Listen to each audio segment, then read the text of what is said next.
कहते हैं हिंदू धर्म में स्त्रियां शमशान नहीं जाती, लेकिन आज मथुरा के ध्रुव घाट पर एक बेटी ने पिता को मुखाग्नि दी। गिरधारी लाल चतुर्वेदी उर्फो मांगे की 5 पुत्रियां और एक बेटा था। बेटे की कुछ वर्ष पूर्व मृत्यु हो गई थी। बेटी ने काफी देर इंतजार किया कि कोई रिश्तेदार उसके पिता को मुखाग्नि दे दे। फिर जो हुआ दिल विचलित करने वाला था। सबसे छोटी बेटी ने पिता को मुखाग्नि दी।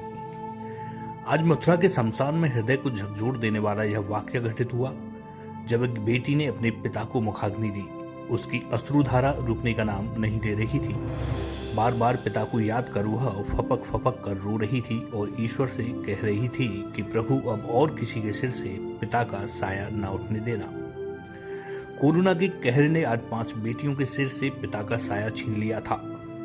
हालांकि 5 बेटी शादीशुदा हैं। मानिक चौक सिन्नाजी मंदिर निवासी 75 वर्षीय गिरधारी लाल चतुर्वेदी उर्फ मांगे पिछले करीब 8 दिन से मथुरा स्थित केडी हॉस्पिटल में भर्ती थे। आज वह कोरोना से जंग हार गए। कोरोना के चलते उनकी 5 बेटियां मथुरा में ही रह रही थीं। मौत के बाद उनकी सबसे छोटी 5वीं बेटी मृग्या चतुर्वेदी ने मुखाग्नि देकर अपना वास्तविक फर्ज अदा किया। रिश्तेदार और पड़ोसी भी अंतिम यात्रा में काफी कम संख्या में मौजूद रहे।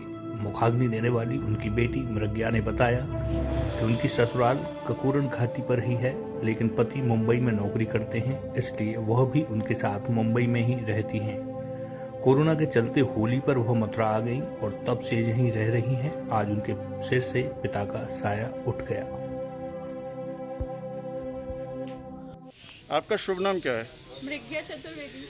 जो आपने अभी दाह संस्कार किया वो आपके कौन थे और ऐसी क्या मजबूरी हुई कि आपको दाह संस्कार करना पड़ा? मेरे पापा थे, हमारे भैया नहीं थे, इसलिए। कितनी बहन हैं आप? 5 बहनें, मैं सबसे छोटी हूँ। मतलब बेटा कोई नहीं था इनका? तो आप ही? वो एक्सपायर हो गए। अच्छा, तो आप ही ने किया दाह संस्कार? हाँ। बेटे नहीं थे आपके? मेरा बेटा छोटा है। अच्छा। हाँ। और परिवार में कौन कौन लोग हैं? परिवार में 5 बहनें, मम्मी है,